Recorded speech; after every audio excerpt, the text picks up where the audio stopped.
বিশ্ববিদ্যালয়ের প্রশাসন ব্যর্থ হয়েছে যে তার শিক্ষার্থীদের নিরাপত্তা নিশ্চিত করতে। মাননীয় প্রক্টর এবং মাননীয় ভিসি মহোদয়ের পদত্যাগের দাবিতে আগামীকাল 11:30টায় রাজু ভাস্কর্যের সম্মুখে বাংলাদেশ জাতীয়তাবাদী ছাত্রদল বিক্ষোভ মিছিল এবং সমাবেশ করবে। প্রতিবাদে আগামীকাল 11:30টায় ঢাকা বিশ্ববিদ্যালয়ের রাজু ভাস্কর্যের সম্মুখে আমরা বিক্ষোভ মিছিল এবং সমাবেশ করব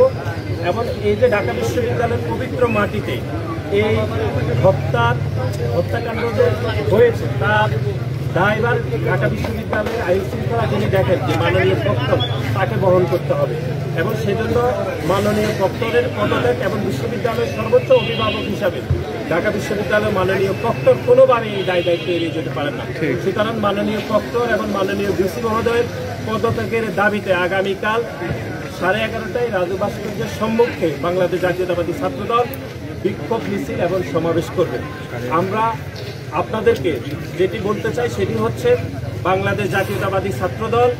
গত 5 দশকেরও বেশি সময় ধরে বাংলাদেশের গণতান্ত্রিক প্রতিটি আন্দোলন সংগ্রাম অংশগ্রহণ করেছে। এবার জুলাই এবং আগস্টে আপনারা দেখেছেন এই যে আজকে যিনি হত্যাকাণ্ডের শিকার হয়েছেন শাহরিয়ার আলম সাম্য, তিনি ঢাকা বিশ্ববিদ্যালয়ের পবিত্র মাটিতে খুনি হাসিনার বিরুদ্ধে তিনি স্লোগান দিয়েছেন, পুলিশের সামনে তিনি আন্দোলন সংগ্রাম করেছেন, কিন্তু এই গণ অভ্যুত্থান সফলভাবে শেষ হওয়ার পরও তিনি আজকে ঢাকা বিশ্ববিদ্যালয়ের মাটিতে তিনি হত্যাকাণ্ডের শিকার হতে হয়েছে। এটি ঢাকা বিশ্ববিদ্যালয়ের প্রতিটি শিক্ষার্থীদের জন্য আমরা মনে করছি উদ্বেগের এবং একই সাথে যে আমরা যারা ঢাকা বিশ্ববিদ্যালয়ের শিক্ষার্থী তাদের জন্য এটি চরমভাবে লজ্জার যে বিশ্ববিদ্যালয়ের প্রশাসন